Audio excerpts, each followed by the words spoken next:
Big TV భక్తి సమాచారం WhatsApp ఛానల్లో జాయిన్ అవ్వండి. అన్ని విశేషాలు ఎప్పటికప్పుడు తెలుసుకోండి. మన విద్యా విధానంలో, ప్రాచీన విద్యా విధానంలో గొప్పదనం చూడండమ్మా.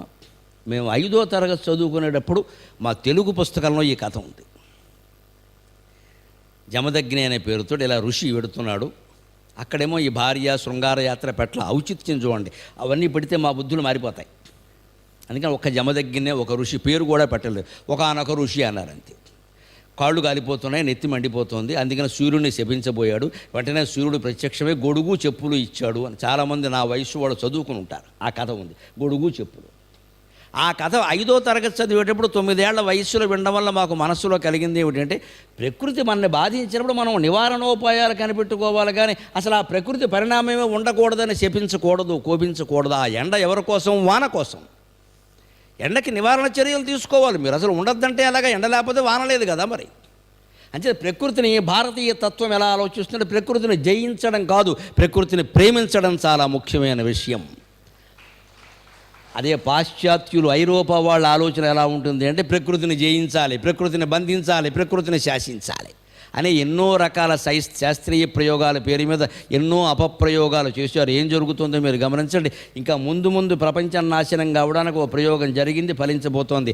Artificial intelligence. గొప్పలు చెబుతున్నారు, ప్రపంచం నాశనం కావడానికి ఆర్టిఫిషియల్ ఇంటెలిజెన్స్ కారణం అవుతుంది ఖచ్చితంగా. మనిషి ఆలోచించినట్లే యంత్రం ఆలోచిస్తే మనుషుల ఆలోచన జరగదు, అది అడ్డం పడుతూ ఉంటుంది ఖచ్చితంగా. యంత్రం ద్వారా అడ్డం పడేసరికి మనిషి నిర్వీర్యుడైపోతాడు, రకరకాలుగా జరిగిపోతుంది. మీకు దాన్ని రజనీకాంత్ తన రోబో అన్న సినిమాలో చూపించాడు కూడా, అది ఎంత ప్రమాదకరమైందో. ఈయన ప్రేమించినట్టే ఈయన ప్రియురైన ఆ రోబో ప్రేమించేసింది. పెద్ద గొడవ ఇద్దరికే అయిపోయింది. చివరికి శాస్త్రవేత్తకి యంత్రానికి గొడవ జరిగింది. ఆ సినిమాలో అతను అదే చూపించాడు ఖచ్చితంగా. ముందు ముందు జరగబోయేది అదే. మీరు కృత్రిమ మేధ పేరు మీద యంత్రాలకి మన మేధాశక్తి అంతా ఇచ్చేస్తే ఎలాగో మేధాశక్తితో పోలవు, ఎప్పుడూ తేడా ఉంటుంది ఖచ్చితంగా. కానీ అడ్డం కొట్టేస్తాయి. ఏ మంచి ఆలోచన జరగనివ్వరండి, ఆపేస్తారు ఖచ్చితంగా. ప్రతిదాన్ని అభివృద్ధి కింద చెబుతారు. పొరపాటు. ఈ అభివృద్ధి అంతా నాశనం కోసమే, పెరుగుట విరుగుట కొరకే. మనిషి ఆలోచిస్తే స్వయంగా ఓసారి తీవ్రంగా ఆలోచించినా ఓసారి శాంతంగా ఆలోచిస్తాడుగా. యంత్రానికి అవకాశం లేదు కదండి, ఎలా ఫీడింగ్ చేస్తే అలాగే ఆలోచిస్తుంది అది. అంచేది ఎప్పుడూ మానవ మేధాశక్తి, మానవ మనస్సు ఉండవలసిందే. దాంట్లో రకరకాల త్రిగుణాలు ఉండవలసిందే. దాని ప్రకారమే మనం ఆలోచించాలి. అది మనం గ్రహించుకోవాలి. ఈ కథ ద్వారా గ్రహించవలసింది ఏమిటంటే, ఎండ వేడిగా ఉంది కదా అని సూర్యుడిని చెప్పించి ఏదో చేయకూడదు. గొడుగు వేసుకుంటే ఎండ ఉండదు, చెప్పులు వేసుకుంటే ఎండ ఉండదు. మన కాళ్ళు చెప్పులతో కప్పుకుంటే సరిపోయేదానికి భూమండలం అంతా రోడ్లు మార్చేస్తానంటే అలాగే ఎండ లేకుండా ఏసీ పెడతావా రోడ్లన్నీ? నీ కాళ్ళు చెప్పులతో వేసుకుంటే ఉపానద్ గూఢపాదశ్య నన్ను చర్మావృతైవ భూహు అంటారు. నీ కాళ్ళకి నువ్వు చెప్పులు వేసుకుంటే లోకమంతా చెప్పులు ఉన్నట్టేగా, నువ్వు ఎక్కడ నడిస్తే అక్కడ. అందుకని చెప్పులు వేసుకో, అంతేగాని ఎండ ఉండద్దంటే అలాగా. ఇలాంటిది మనం ఆలోచించాలి. అలాగ రేణుక జమదగ్నుడు దాని ద్వారా ఆ పాఠం నేర్చుకుని అక్కడి నుంచి ప్రశాంతంగా ఉండడం కూడా అలవాటు చేసుకునేది. ఎందుకంటే ఆ చెరువు ప్రభావం వల్ల ఏదో మహర్షి అంత కోపం చూపించాడు, కానీ ఆ తర్వాత జమదగ్ని కథ అంతా కొంచెం శాంతంగానే నడుస్తుంది. అలాంటి రేణుకా జమదగ్నులకి 5 కుమారులు జన్మించారు. రుమణ్వంతుడు, సుషేనుడు, వసువు, విశ్వావసువు, పరశురాముడు. 5వ వాడు పరశురాముడు. 5 జన్మించారు. 5 కుమారుల్ని పెంచి పెద్ద చేస్తున్నారు. వాళ్ళు వేదశాస్త్రాది విద్యలన్నీ నేర్పించారు. జమదగ్ని విలువిద్యలో కూడా చాలా గొప్పవాడు. ఆయన దూరం విసిరితే బాణం వెళ్ళి, రేణుకాదేవి కూడా చాలా గొప్పగా పరుగు పెట్టగలదు. రన్నింగ్ రేసులో బ్రహ్మాండమైన వ్యక్తి ఆవిడ వెళ్ళి ఆ బాణం తీసుకొచ్చేది. ఎందుకంటే మహర్షి దగ్గర అమ్ములపొదిలో 4 బాణాలే ఉండేవి. ఈయన బాణ విద్యల ప్రయోగంలో ఇలా దూరం విసురుతూ ఉంటే ఆ దూరం వెళ్ళేది. ఈవిడ వెళ్ళి వేగంగా అది పట్టుకొచ్చేదిట. ఆ వేగం. అలా ఇద్దరు భార్యాభర్త ఇద్దరు చాలా అన్యోన్యంగా ఉంటూ ఆ విలువిద్యలో కూడా ఆవిడ సాయం చేస్తూ ఉంటే, ఆవిడ క్షత్రియ వంశం నుంచి పుట్టినావిడే కదా, సత్యవతీదేవి కుమార్తెగా ఆ పరంపరగా వచ్చింది కదా ఆవిడ కూడా. అందుకని ఆ పరంపరలో అలాగే ఉంది. అటువంటి కుమారులే వాళ్ళకి కలిగారు. 5 కుమారులు కలిగారు. ఈ 5 కుమారులు పుట్టిన తర్వాత ఈవిడ ఒకరోజు మామూలుగా గృహస్థాశ్రమ కర్తవ్యాల్లో భాగంగా చెరువుకి వెళ్ళింది నీళ్లు తేవడానికి. అది కొంచెం అందమైన చెరువు, మానస సరోవరం లాంటిది. అక్కడ చిత్రరథుడు అనే గంధర్వుడు తన భార్యలతో సహా వచ్చి జలక్రీడలు ఆడుతున్నాడు.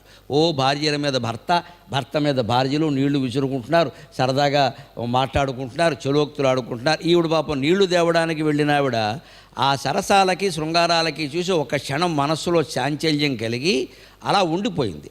ఆ సమయంలో చేతిలోంచి కుండ జారిపోయింది. మంచినీళ్ళ కుండే వాడేవారు అప్పట్లో, ఈ పాత్రలు అనేప్పుడు లేవు, వాడరు కూడా, మంచినీళ్ళ కుండే వాడేవారు. కుండ జారిపోయింది. ఇదివరకు ఒక సందర్భంలో ఇలాగే పొరపాటున కుండ జారిపోతే ఆవిడ పాతివ్రత్య మహిమ చేత అక్కడ నదిలో ఉండే మట్టి ఇసుక తీసుకుని కుండ తయారు చేసి పట్టుకొచ్చింది ఆవిడ నీళ్లు. ఇప్పుడు అనుకుంది, ఒక 10 నిమిషాలు మనశ్చాంచల్యం కలిగింది ఆవిడ మనస్సులో. ఏమిటంటే, వీళ్ళ జీవితాలు ఎంత బాగున్నాయి, గంధర్వుల్ట, చక్కగా భార్య భర్త వచ్చి ఇక్కడ స్నానాలు చేస్తున్నారు, నీళ్ళవి జల్లుకుంటున్నారు, మనము ఉన్నాం ఎందుకు ఆడ కూర్చోకుండా పెట్టుకుని ఆయనను కచ్చపోచ కట్టుకుని నేను ఉన్నాం ఇక్కడ, అలా కూర్చుంటాం అంతే. ఏమైనా మాట్లాడినా ఏదో ఆధ్యాత్మికం దైవం తప్పితే సరసం లేదు, శృంగారం లేదు. ఓసారి పొరపాటు శృంగారయాత్ర అని మొదలెట్టాం, కొంపలట్టుకున్నాయి. సూర్యుడిని ఈయన చెప్పించి ఆయనేమో సూర్యుడిని చెప్పించి నానా గొడవ అయిపోయింది.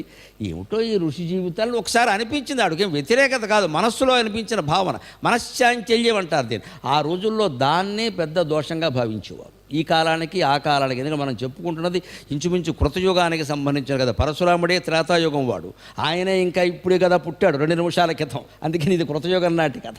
అందుకని ఆ కాలంలో మనశ్చాంచల్యాన్ని కూడా దోషంగా భావించేవారు. అందుకని ఆవిడ ఒక్కసారి చాంచల్యానికి లోనై ఉంది, కానీ తేరుకుంది, 10 నిమిషాల్లో తేరుకుందండి. ఆ శక్తికి చూడండి, మనశ్శక్తిలో తేడా. అంతకుముందు ఆవిడ అటువంటి ఆలోచనలు కూడా లేకుండా ఉన్నప్పుడు జారిపోయిన కొండ పగిలిపోతే కొత్త కొండ పచ్చి మట్టితో ఇసుకతో కొత్త కొండ చేయగలిగింది. ఇప్పుడు ఎంత ప్రయత్నించినా అవ్వడం లేదు. ఆవిడకి అనిపించింది, నా తపస్సు లోపించింది, సూర్యుని సైతం శపించగలిగిన మహర్షి నాకు భర్త, 5 కుమారులు ఉన్నారు, నాకు ఇప్పుడు కలగాల్సిన ఆలోచనలేనా ఇవి? ఈ మనశ్చాంచల్యం అనేది శారీరకమైన దోషం కంటే పెద్ద దోషం కదా, దీనికి నన్ను నేను శిక్షించుకోవలసింది, ఆ శిక్ష ఏదో నా భర్త వెయ్యవలసింది అని ఆవిడ మామూలుగా పగిలిపోయిన కొండ మొక్కలు తీసుకుని ఇంటికి వెళ్ళి ఆ కొండ మొక్కలను ఆయనకి చూపించి, మహర్షి జరిగింది ఇది. ఆవిడ ఎంత నిజాయితీ పరులలో చూడండి. ఆ చిత్రరథుడైన గంధర్వుడు భార్యలతో సహా స్నానాలు చేస్తుంటే నా మనస్సు కాస్త గాడి తెప్పింది, మనము అలా బతికితే బాగుండు కదా అని ఏదో అనిపించింది. మహర్షి జీవనానికి తగింది కాదు కదా అది. మహారాజులు వాళ్ళు అలా ఉంటారు. గంధర్వులకు కామవాంఛ ఎక్కువ, రామాయణంలో చెప్పిన మాటే, గంధర్వులకి కామవాంఛ ఎక్కువ, అందుకే వాళ్ళు అందంగా ఉంటారు, వాళ్ళు అదే దృష్టితో ఉంటారు ఎప్పుడు కూడా. అందుకని ఆ ప్రవృత్తులు ఎక్కువ అని ఇదివరకు చెప్పిన మాటే కదా, గంధర్వాణం కామవాంఛ అని అలా చెప్పిందే కదా. అందుకని వాళ్ళు అలా ఉంటారు, వాళ్ళలా మనం ఉండాలనుకోవడం ఏమిటి అంది. ఇదే మన జీవితాల్లో కూడా మనం ఆలోచించాలి. మనం ఎప్పుడో ఎవరినో విలాసవంతంగా బతుకుతున్న వాళ్ళని చూసినప్పుడు మామూలు గుమాస్తా గారి పెళ్ళానికి ఏమనిపిస్తుంది అంటే, బతికితే అలా బతకాలి, అటువంటి వాడిని చేసుకోవాలి. నేను చేసుకునే ఒక గుండు సూది గాడిని, గుమాస్తా గాడిని, వీడు గుండు సూదులు గుచ్చుకుంటూ కూర్చుంటాడు అంతే. వీడు బతుకంతే, వీడి జీతం పెరగదు, మన ఇంట్లో ఏముండవు ఇక్కడ, ఈవిడ ఉద్యోగం వదలడం అని అనుకుంటుందండి ఖచ్చితంగా. ఈ పోలికే వద్దమ్మా, అదే ప్రమాదం. ఈ గుమాస్తా జీవితంలో కూడా ఎంతో సౌఖ్యం ఉందా? యజమాని ఎన్ని కోట్ల అప్పులో ఉన్నాడో నీకేమైనా తెలుసా? బ్యాంకు లోన్లు ఎన్ని ఉన్నాయో తెలుసా? ఆయనకి ఎన్ని టెన్షన్లు ఉన్నాయో తెలుసా? పొద్దున్నే షుగర్ బిళ్ళలు, రాత్రి అన్ని బీపీ బిళ్ళలు వేసుకున్నాడో నీకు తెలుసా? బ్యాంక్ మేనేజర్ కంటే బ్యాంకు గుమాస్తా ఉద్యోగం చాలా సుఖం, చాలా సుఖం. మా మిత్రుడు ఒకడున్నాడు, పేరు చెప్పను కానీ, ఆయన జీవితాంతం బ్యాంకులో ఆఫీసర్గానే బతికాడు, మేనేజర్ అవ్వలేదు, క్లర్క్గానే బతికాడు. నాకు ప్రాణమిత్రుడు. నేను చాలాసార్లు అడిగా, ఏమయ్యా నీకు బాగా 3 సార్లు ప్రమోషన్ వచ్చింది కదా, నువ్వు ఎందుకు మేనేజర్ ఎవరైనా? తలనొప్పయ్యా, నీకేం తెలుసు, సాయంత్రం 5 అయినా వెళ్ళడానికి వీల్లేదు, మేనేజర్ అయితే చచ్చి చెడి 11ంటికి లెక్కలు తెలుసుకుని వెళ్ళాలి, నేను క్యాషియర్ని, తాళాలు వాడు మొహన భారత్తాను, నా ఇంటికి పోతాను, నేను సుఖంగా ఉన్నాను. నాకేం ప్రమోషన్ అక్కల, పైగా ప్రమోషన్ అడిగితే ట్రాన్స్ఫర్ చేస్తారు, మా అమ్మ నాన్న ఇక్కడ ఉన్నారు, ఎక్కడ పోతాం మేము, నాకు అది ప్రమోషన్ అక్కల. సుఖమైన జీవితం కోసం ప్రమోషన్ వదిలేశాడు. పెద్ద అధికారి అనిపించుకోవడం కంటే మనశ్శాంతిగా ఉండడం ముఖ్యం అనుకున్నాడు. నేను అది నేర్చుకున్న అతని నుంచి మనశ్శాంతిగా ఉండడమే ముఖ్యం, పెద్ద స్థాయికి ఎదగడం ముఖ్యం కాదు. ఆ ఎదగడం వల్ల తలనొప్పులు చాలా ఉంటాయి. ఈ పోలికలు ఎప్పుడూ పనికిరావు. మందికి ఆ పోలికే ఆవిడ చాలా బాధపడి ఇంటికి వచ్చి చెప్పి, మీ ఇష్టం వచ్చిన శిక్ష విధించండి, నాకు స్వయం దండన జరగాలి. ఎప్పుడు మనం చేసిన తప్పులు ఎవరి దగ్గర ఒప్పుకోవాలో వారి దగ్గర ఒప్పుకుని వారు విధించిన శిక్షను భరిస్తే రాజదండన ఉన్నవాడికి యమదండన ఉండదు అన్నారు ఖచ్చితంగా శాస్త్రంలో. ఇక్కడ దండన జరిగిపోతే యమదండన ఉండదు, ఆ పాపం ఇక్కడ పరిహారం అయిపోయింది. భార్య పట్లో, భర్త పట్లో, పిల్లల పట్లో, మిత్రుల పట్లో, బంధువుల పట్లో ఏదో పొరపాటు చేసాం అనుకుందామండి, వాళ్ళ దగ్గర ఏదో ఒప్పేసుకుని ఏమయ్యా అంటే ఏం వదిలేవయ్యా విషయం అని వాళ్ళంటే వాళ్ళు వదిలేస్తే మనం వదిలేసినట్టే, బాధపడక్కర్లేదు, మళ్ళీ చేయకుండా ఉంటే చాలు. ఆవిడ చెబితే ఆయన విచిత్రంగా తూర్పు దిక్కు కేసి చూసి, అది సాయంత్రం సమయం కావడంతో ఒక్కసారి చిత్రమైనటువంటి నవ్వు నవ్వి కుమారులను 5గురిని పిలిచాడు. మారు మాట్లాడకుండా మీ అమ్మ శిరస్సు నరికేయండి అన్నాడు. 4 తిరగబడ్డారు. మేము నరకం, ఏం చెబుతున్నారు, మాకు అన్నం పెట్టినావండి, మమ్మల్ని కన్నావిడ నరికేయమంటారా, మీరేమి తండ్రి, మీరేమి భర్త అండి, అసలు మేము చెయ్యం, ఈ పాపం మేము చెయ్యం అన్నాడు. ఆయన అలాగే చూశాడు, వాళ్ళనేమి ప్రత్యేకించి చెప్పించింది కూడా లేదు. అలా చూశాడు. ఒకసారి పరశురాముడిని పిలిచాడు. ఎరా నువ్వేనా నేను చెప్పినట్టు వింటావా వినవా, మీకు ఎవరికీ అర్థం కావట్లేదు ఎందుకు చెబుతున్నాననేది, వెంటనే మీ అమ్మ తల నరికేయి అన్నాడు.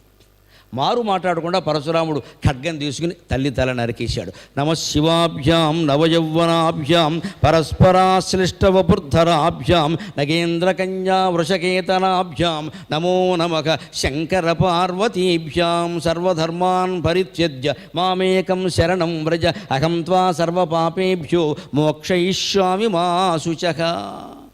పరిణామం దారుణంగా కనపడచ్చు, కానీ దీని గురించి నేను చెప్పను. కానీ జీవితంలో కొడుకు కోడలు కానీ కూతురు అల్లుడు కానీ నిర్ణయాలు తీసుకోలేని సంక్లిష్ట స్థితి వచ్చినప్పుడు తల్లికో తండ్రికో పెద్దవాళ్ళకి చెప్పి వాళ్ళు చెప్పినట్టు చేసేయాలండి.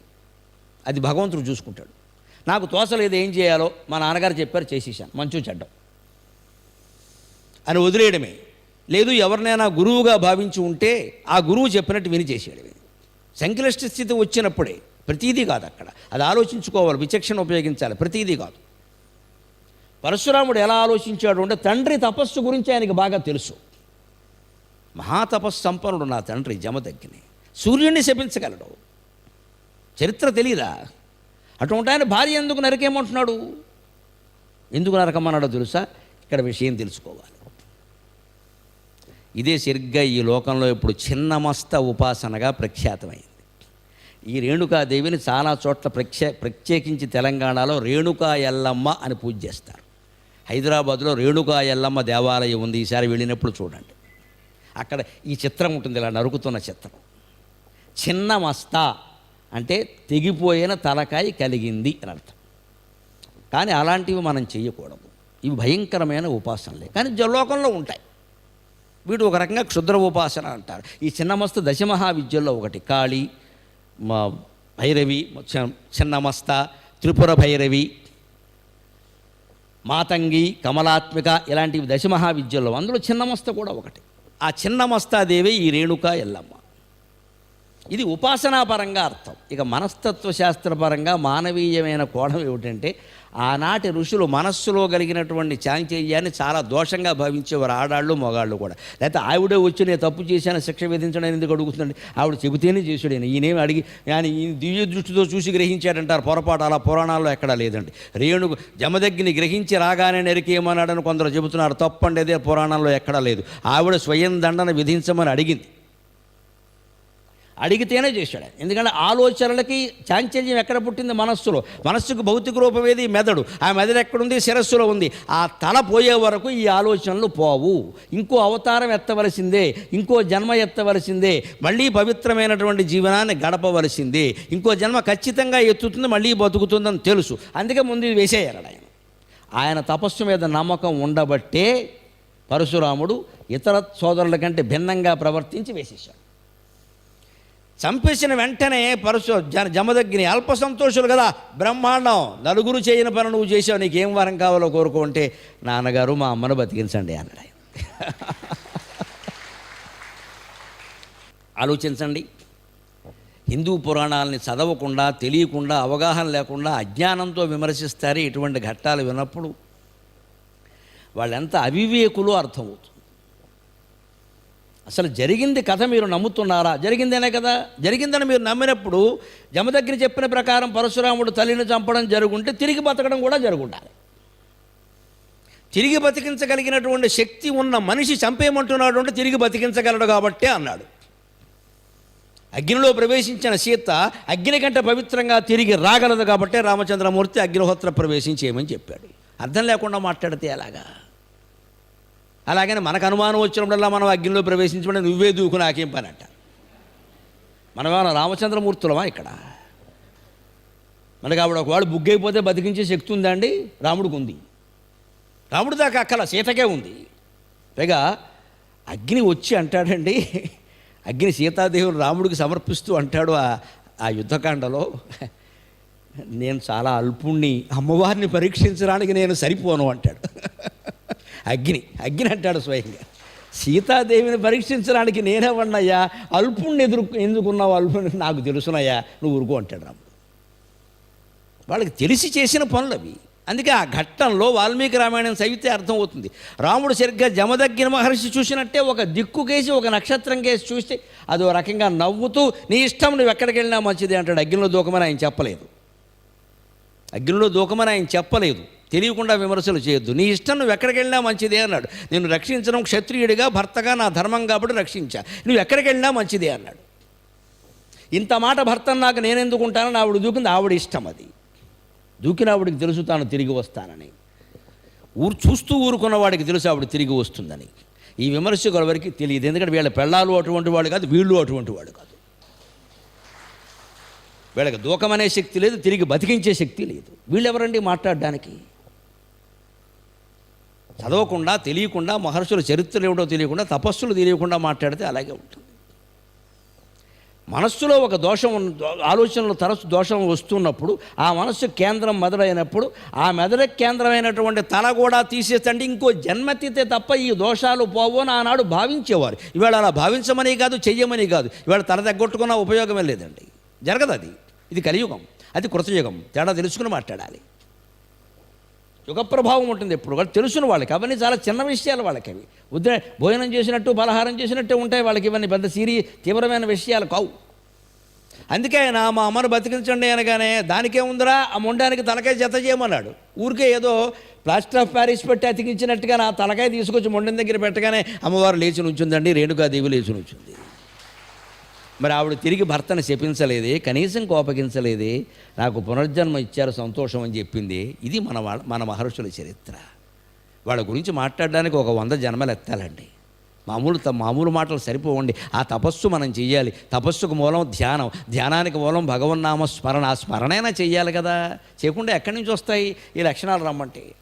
ఆ తపస్సు మీద అంత నమ్మకం ఉన్నవాడు కాబట్టి అలా చేశాడు ఖచ్చితంగా. అది పరశురాముడు తల్లిని చంపడంలో ఉండేటువంటి విశేషమైన విషయం. అది ఉపాసనాపరమైన రహస్యం కూడా. చిన్న మస్త ఉపాసన ఇప్పటికీ అంతే. అంటే ఏమిటి దాంట్లో లెక్క? పునర్జీవితం రావాలి అంటే ఈ మనస్సు మారాలి. పైగా యోగ వాసిష్టంలో చెప్పే మాట, ఎన్ని రకాల మోక్షం కోసం, జ్ఞానం కోసం ప్రయత్నం చేసినా మనోనాశం జరిగే వరకు, మనోక్షయం జరిగే వరకు ఎవరికీ మోక్షం రాదండి. చిత్తం కారణమర్థానాం తన్నిమిత్తం జగత్రయం తస్మిన్ సతి జగత్రయం చిత్తం కారణమర్థానాం చిత్తం కారణమర్థానాం తస్మిన్ సతి జగత్రయం చిత్తక్షీణే జగక్షీణం తచ్చికిత్స్యం ప్రయత్నతః. నువ్వు అనుకుంటున్న సుఖాలు, దుఃఖాలు, భోగాలు, పుణ్యాలు, పాపాలు, జన్మలు, మరుజన్మలు, పునర్జన్మలు, మంచి చెడ్డ, ధర్మం, అధర్మం అన్నీ నీ మనస్సులో ఉన్నాయి. అందులోంచే పుడుతున్నాయి. యావత్ ప్రపంచం, నీ జీవితం కాదు, యావత్ ప్రపంచం ఒక మనస్సులోంచే పుట్టింది. చిత్తం కారణం అర్థానం. ఏం జరిగినా మనస్సే కారణం. తస్మిన్ సతి జగత్రయం. 3 లోకాలు అందులోనే ఉన్నాయి. చిత్తక్షీణే జగత్ క్షీణం. మనస్సు క్షీణిస్తేనే జగత్తు క్షీణిస్తుంది. మనస్సు క్షీణించకుండా మన ఆధ్యాత్మిక సాధన ఫలించదు. మనస్సు క్షీణించాలంటే ఉపవాసం చెయ్యాలి. ఎందుకంటే అన్నం తినడం మానేస్తే జ్ఞాపకాలు తగ్గిపోతాయి.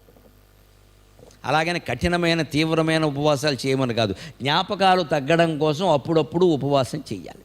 డైటింగ్ అని చెప్పడం భౌతిక విషయం. అది దాంట్లో ఆధ్యాత్మికమైన విషయం ఏంటంటే ఉపవాసం. మనకి కార్తీక మాసంలో ఉపవాసాలు, శనివారం ఉపవాసం, ఏకాదశి 2 రోజులు ఉపవాసం, ఇవన్నీ ఎందుకు చెబుతారు అంటే అన్నం తినడం మానేసి మీరు ఒక 10 రోజుల పాటు అన్నం తినకుండా నీళ్లు తాగి అరటిపళ్ళు తిని ఉండండి. ప్రాణం ఏం బాధ ఉంటుంది, ఏం పర్వాలేదు ఉంటుంది. కానీ జ్ఞాపకాలు తగ్గిపోతాయి. జ్ఞాపకాలు తగ్గిపోవాలి. 60 ఏళ్ళు దాటిన తర్వాత ఎన్ని జ్ఞాపకాలు తగ్గిపోతే అంత మంచిది. 80 ఏళ్ళు వచ్చిన తర్వాత భార్యని, భర్తని కూడా గుర్తుపట్టలేకుండా భగవంతుణ్ణి మాత్రమే గుర్తుపట్టగలిగితే అంతకంటే గొప్ప జనం ఇంకోట్లేదు.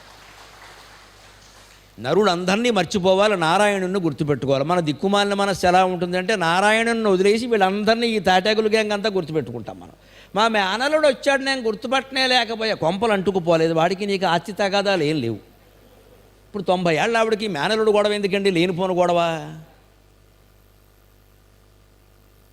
ఎవరో వచ్చి గుర్తుపట్టాలి, వారిని మనం గుర్తుపట్టాలి. ఇంకా బాగా జిడ్డు పావేసుకోవాలి. ఇక్కడ బంక గమ పెట్టి, ఫెవికాల్ పెట్టి అంటించేసుకోవాలి. ఇవన్నీ ఈ బంధాలు వదలడం ఇష్టం లేదు, అందుకే మళ్ళీ జన్మలెత్తుతాం మనం.